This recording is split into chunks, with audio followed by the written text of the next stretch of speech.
What's up, friends? My name is Emily Ann. Welcome back to Sasser House, or welcome if you're new. Today we are going to cross some things off the to-do list that have needed to get done for a long time. We've obviously planted out our garden. Y'all have seen us fight the weeds in our garden, but there's some maintenance that I've been wanting to get around to that I just haven't had time for. Now, we're not going to get everything done this morning because I only have about an hour to spend out here this morning getting a couple things done, and then I'm a country music artist and it is CMA Fest week here in Nashville, so I have my last day of CMA Fest festivities that I have to get ready for. So we're gonna get as much done as we can this morning, and then we'll head back out here this afternoon and get the rest of it finished up. All right, so one of the things that we've really needed to do is we needed to add more soil to our potato beds. One of the potatoes is growing like up through the soil and it's green. And I read last night that that is poisonous. So I said, well, that won't do. We can't have a poisonous potato, all right? So I know the potatoes like to stay really moist and cool, and they like to be buried under lots of soil. So I have this bag of vegetable garden soil. I'm gonna fill up my wheelbarrow here, and we will take it out there and top off some of those beds with a good bit of soil.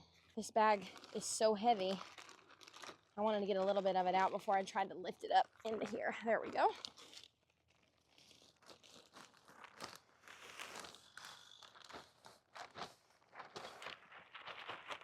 I'll take this out to the garden.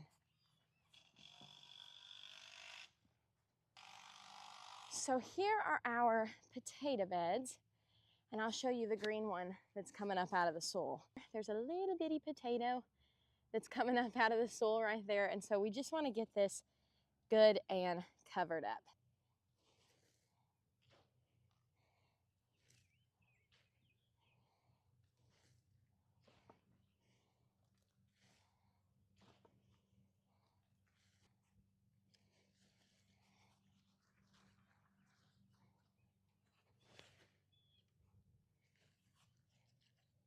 All right, so it looks like I'll probably only have enough soil to top off my two main potato beds, which is okay because I want to go get some more compost to put around our tomato plants, just to top them off with some good nutrients. And so I could grab another bag when I go to the store to pick that up.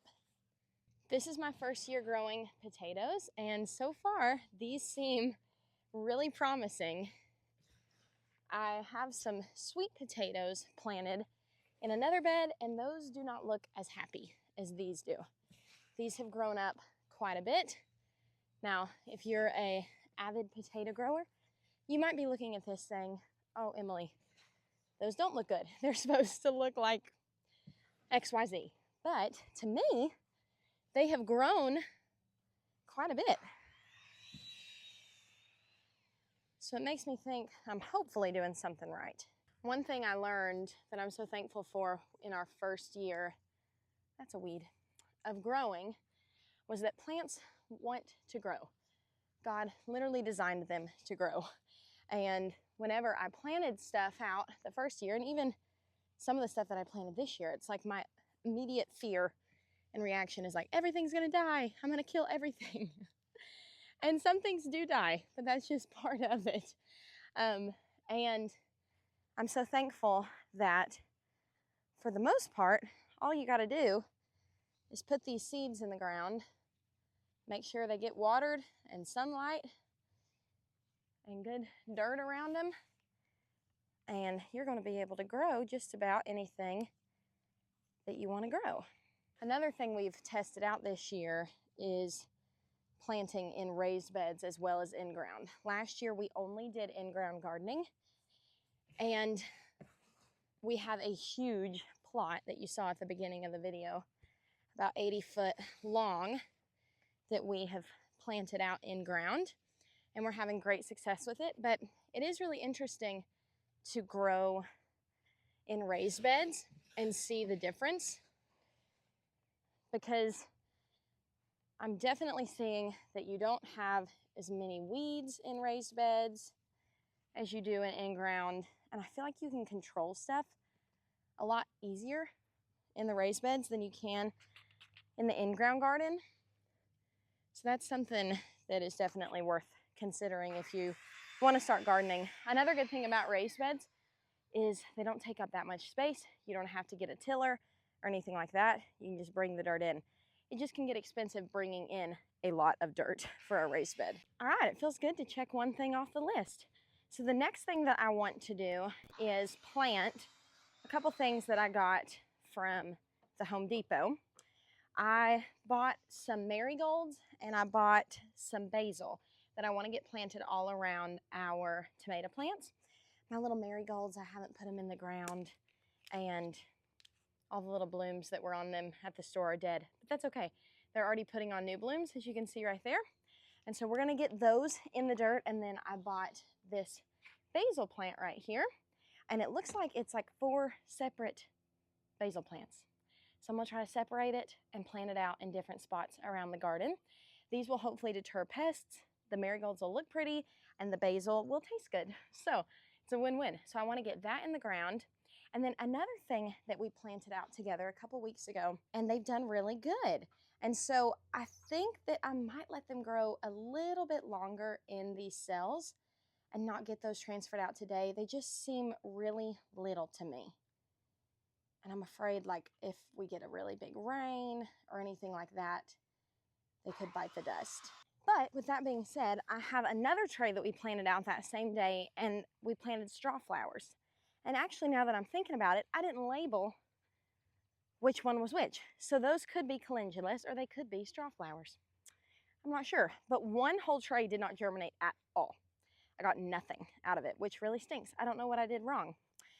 So I have that whole empty tray. It's still got the soil in it. And so I think what I want to do, I have a ton of marigold seeds, and we can always plant those in pots or plant more in the garden and just do whatever we wanted to with those. And all they're doing is sitting in my house, so I might as well put them to good use. So if we have time before I have to go get ready, I'd like to sow some marigold seeds too. But for now, we are out here in the garden. We're right here with our tomato plants, and I want to get some of these marigolds planted. If you have been following along, you probably saw that we planted some marigold seeds right here in the garden. And here's a look at what those are looking like. They're doing pretty good, and I'm really proud of them. When I first planted these, they took a while to pop up. You can see them all over there too. They took a while to come up, so that's why I ended up buying some that were already started, because the whole point was to bring pollinators in, and if I don't have any blooms, then I'm not bringing any pollinators in. So I bought some that were already bloomed, and bless their hearts, all the blooms died. But there's some more that are just about to form, so I'm gonna get these in the dirt so that hopefully they can attract more pollinators into our garden. And I think I'm gonna plant the first one just right here in between these 2 tomato plants. Pull a couple weeds while we're here.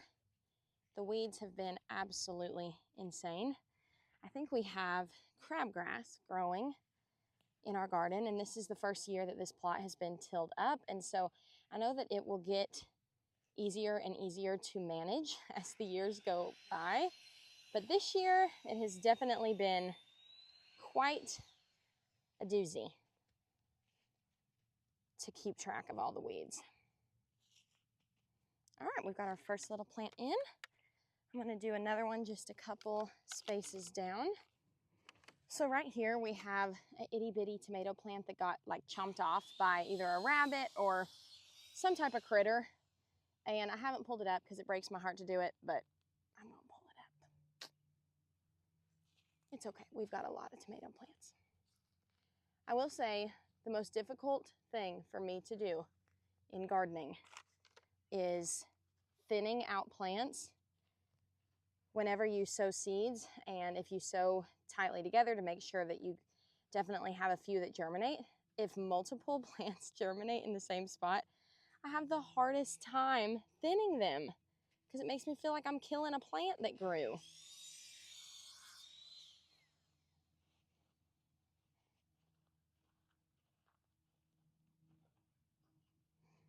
All right.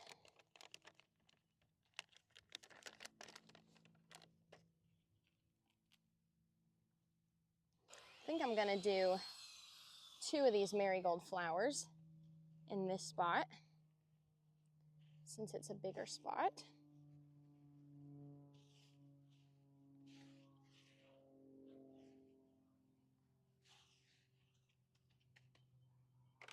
Right here looks like a good little spot.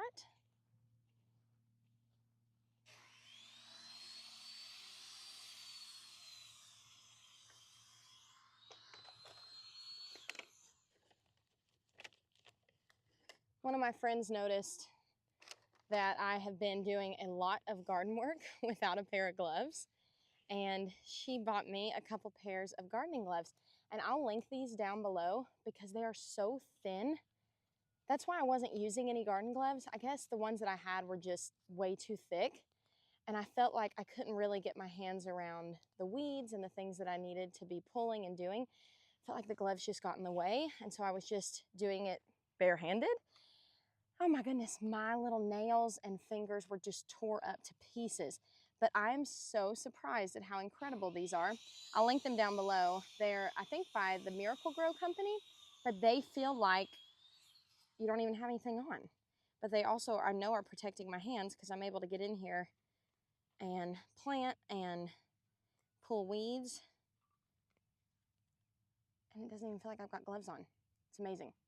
All right, another project checked off the list. That feels so good to accomplish this stuff. I'm gonna go grab the basil and we'll get that in the ground too. One thing that I really wanted to grow more of out in the garden this year that I have just neglected big time are herbs. I really wanted to have more herbs, and I have all my seed packets, but I just haven't taken the time to get them in the ground.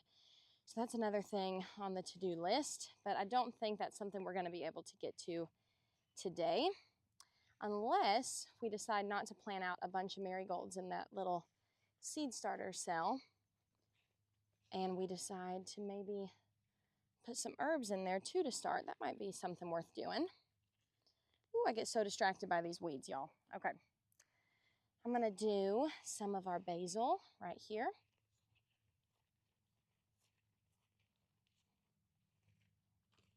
Ooh, these roots are like so compacted. Holy moly. That's intense. Okay. So this basil does have these little black spots all over it. So I'm really hoping that it's not diseased beyond repair. We're gonna get it into the ground. I'll break up some of those roots. See if that helps it at all. Give it a new little home.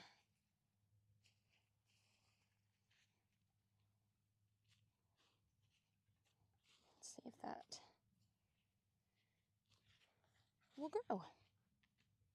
There we go, one down.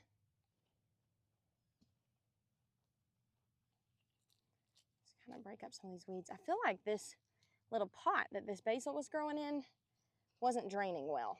And maybe that's why this looks pretty stressed out and diseased. So hopefully getting in the dirt will help it. I'm gonna pick off some of these diseased leaves, I think. That basil smells so good. All right, so we have one little plant left. Let's take it down here to the end.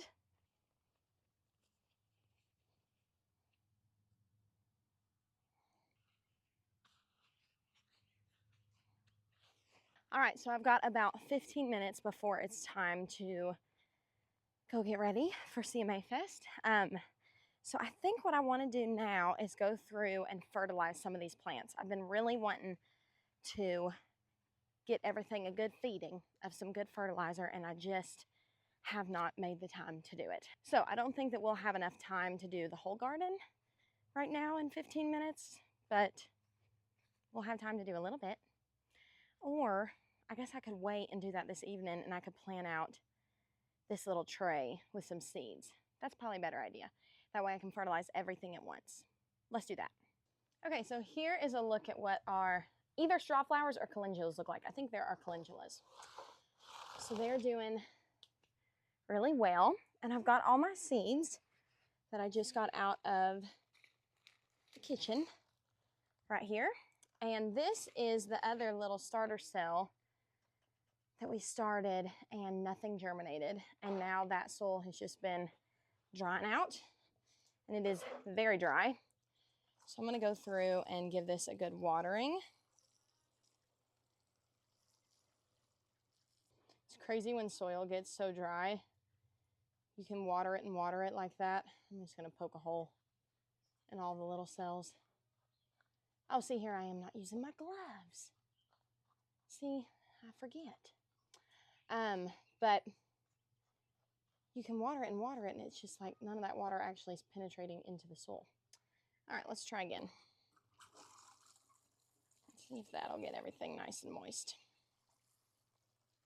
Okay, so I'm just kind of mixing up all of these little cells. It's crazy how dry some of them still are after all of that water. It should be a pretty good place to start. Okay, so in our bag, we have got some marigold seeds, which I definitely want to plant a few.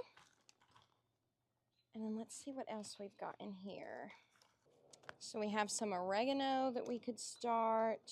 I really wanted to grow some chamomile this year, and I planted a few and none of them germinated. So I'm not really sure what happened there. We've got some basil.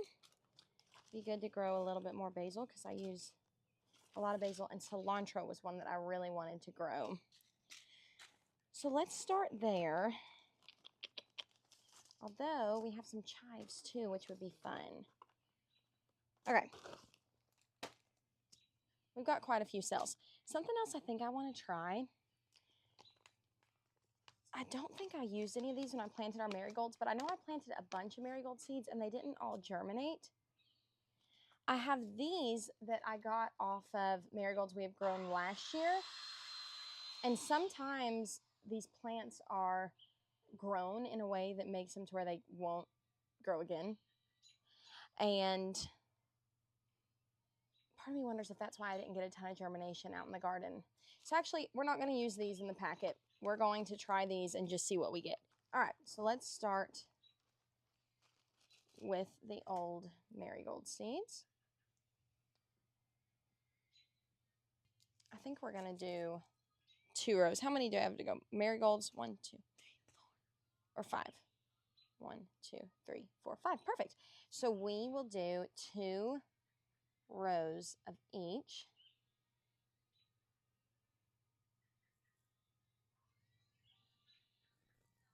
And I'm just going to put multiple seeds into each little spot. Our chives need to be 1/4 inch deep.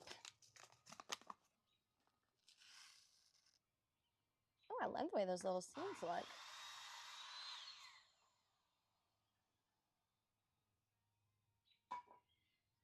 I'm going to sow a couple.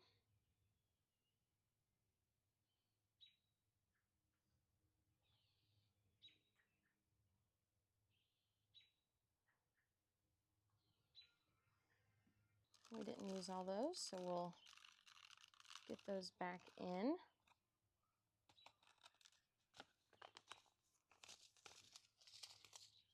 And make sure that those get covered up. Next, let's do our basil. These need to be 1/4 inch deep as well. So you've done these 2, these 2.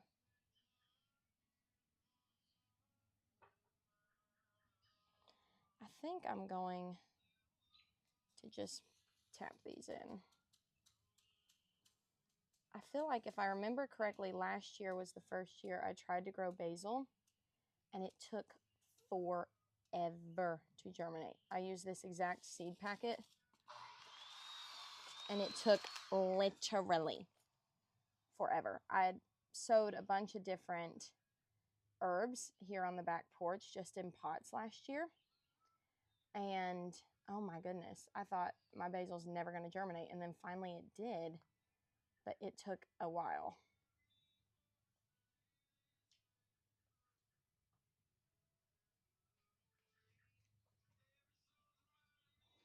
All right, there we go. Then we'll do our oregano. These need to be barely covered, it says. So I'm going to, I hear my chickens under my porch.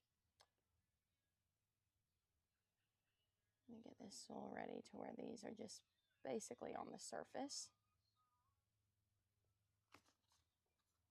Ooh, these seeds are so itty bitty. I'm going to liberally sow these.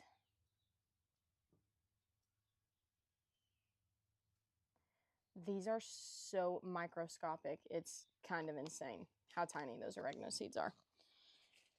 Okay, so we're just gonna barely dust the soil over what we just planted. Just make sure they're covered a little bit. And then last, we're gonna go in with our cilantro. These are 1/4 inch. This is so interesting. It says, used as a garnish in salads and soups. Seed is used in meat and seafood dishes, which is, I guess, the coriander. And then it says flavors bread, cookies, and cakes. Never in my life have I heard of a cilantro cake or a cilantro cookie. That sounds disgusting to me. But who knows? Maybe that's what... Oh, I love seeds like this. Hello. You can actually see what you're doing. Love that. Okay, so I think I'll do 2 per cell.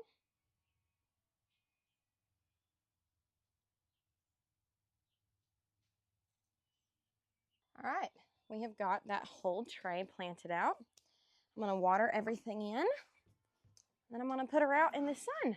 All right, we are back home from CMA Fest, and Chris is working on the chicken coop over here. You can probably hear it in the background, and it looks so good. Look at that. He has done such a good job. And here's our little chickens. This is their little makeshift home right now. Look at them. We let them free range when we're out and about. We try not to let them do it when, well, we don't let them do it when we're not home because we're afraid they'll get ate. We've already had one get attacked by a hawk, and it didn't make it. Okay, Mr. Sasser, I've got a question. The only other thing that I wanted to get done in the garden today was get the tomatoes trellised. Yeah. Should we rip some of those boards, or should I just go ahead and trellis them all with the... It's up to you. Well, no, it's up to you because I don't know how to rip boards. I can do it. You still have to do the twine on some of them. Yeah, but only like one. That's going to take me like 2 seconds. Okay. So I don't know if you want me to just do the twine and you not rip the boards. Will that take long? Okay. All right, so it sounds like I'm going to do the twine on one of the rows that I still need to do twine on. I started it and I didn't finish it. That's my problem when I get out here in the mornings before I head to work. I get to be a little bit of an overachiever, and I start a project and then I'm like, oh, I gotta go get ready, like right now. And then I leave it half done, which is not good. So right here we've done like the Florida weave method with our trellising, and I already need to come back through and probably do another row because they are growing quite a bit, and we're getting a lot of fruit on these, which is really exciting. But right over here, I started it and I didn't finish it.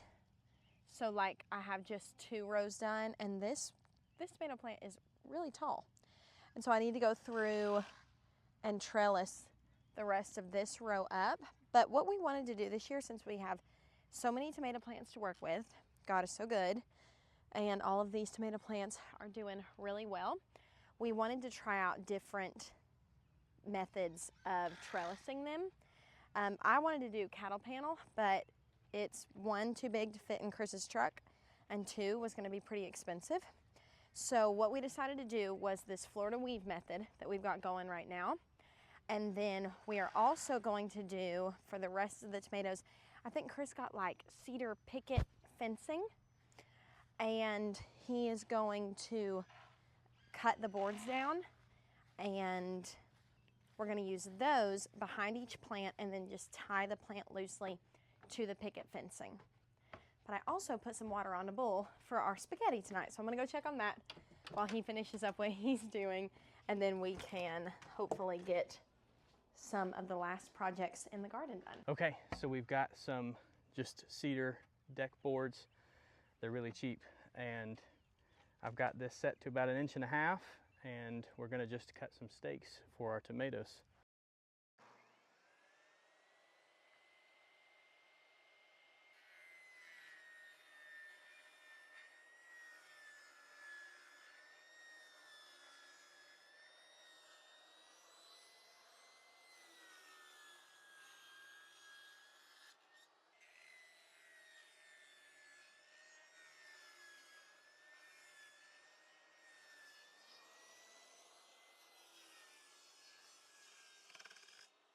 So we got 3 of these out of 1 fence post.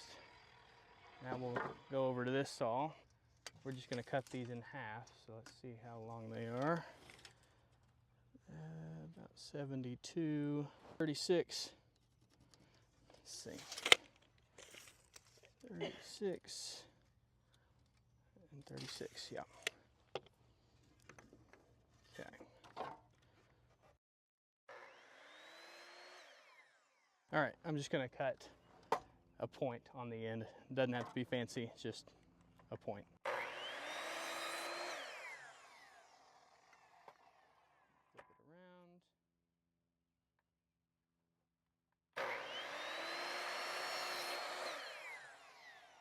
Something like that. And that'll stake in the ground. All right, so we're right here at our tomatoes. I'm gonna go ahead and do another set of twine up here. I just ordered this twine off of Amazon, and it was really affordable. And what I like to do is go back and forth around each plant. This one right here is doing really good.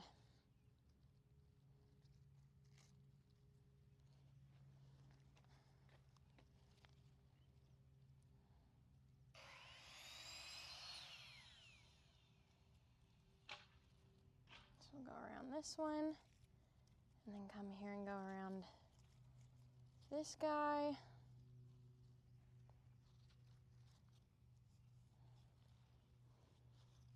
And then come up here around this one, and then we just pull that around our stake. And if you're smart, you have your scissors. There we go.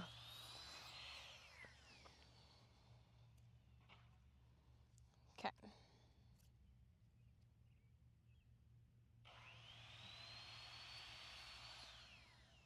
So I just cut that off, and then I'm just going to tie a tight knot.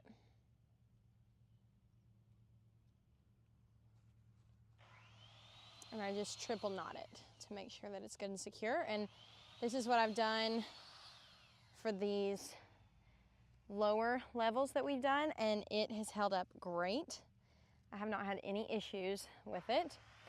So then we're gonna do the same thing. We're gonna go on the opposite side. So we just weave that twine around the front and the back of each plant, and then now on the same row, we're going to do the same thing. So like this twine right here is around the front of this one. So now we're gonna take this one around the back, and then we'll just move on to the next one. Take this around the back, but then on this one, come around the front, just like that. And this one will go around the back. That. back here around the front of this one. Bring that twine around and we'll cut it and tie it off. Now we're going to come over here to this row and just do that same thing.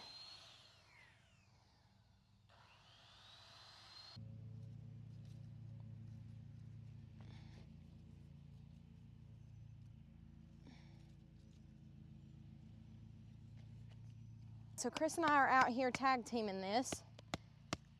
He is putting our stakes down into the ground, and I'm going to get some pieces of twine cut. And what I'm going to do is just come in here and lightly tie the main part of our plant to our stake. I know that you don't want this to be super tight because it can hurt the plant, but you want it to be secure enough to help hold that plant in place. Okay, I haven't seen any fruit grow yet. I'm just now tying this on, but man, this seems a lot easier, Chris, than that weave method. I think that I'm gonna like this better. Yeah. So Chris is saying that it maybe took about $25 for all of those boards and just a little bit of time for him to cut them down. I mean, that honestly took him 10 minutes maybe to cut them all down. So right now I'm only doing 2 pieces of twine per plant. It doesn't really seem like it needs more than that.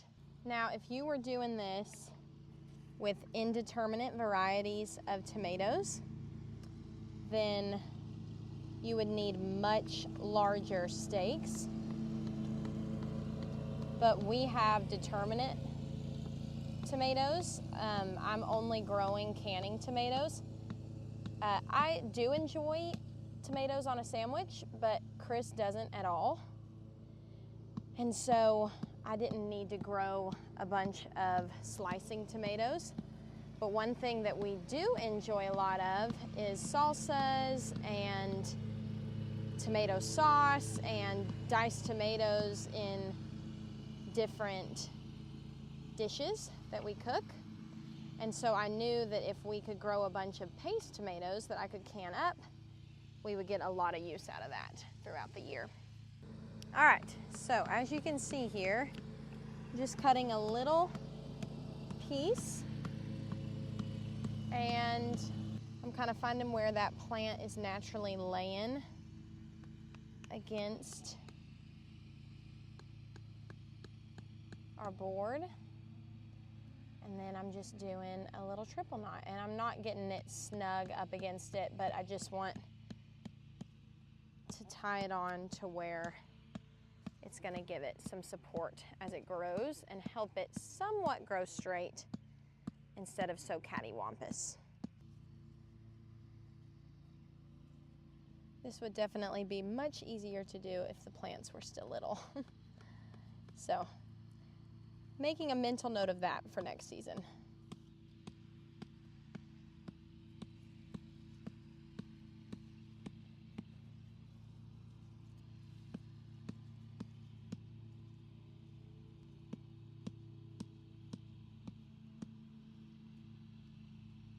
The biggest thing I've learned in the past 2 years of gardening is the best way to learn anything is to just get your hands dirty and try. We have learned so much more by doing than we ever have by watching videos or by reading books or reading articles. Those things are so useful and they give us so much information, but you learn the best way just by giving it a shot. And so we are so excited to be able to tackle some of these things in the garden that needed to get done, and we can't wait for the next project. Thank you so much for being here. We hope it encouraged you, and we'll see you on the next one. Bye, y'all.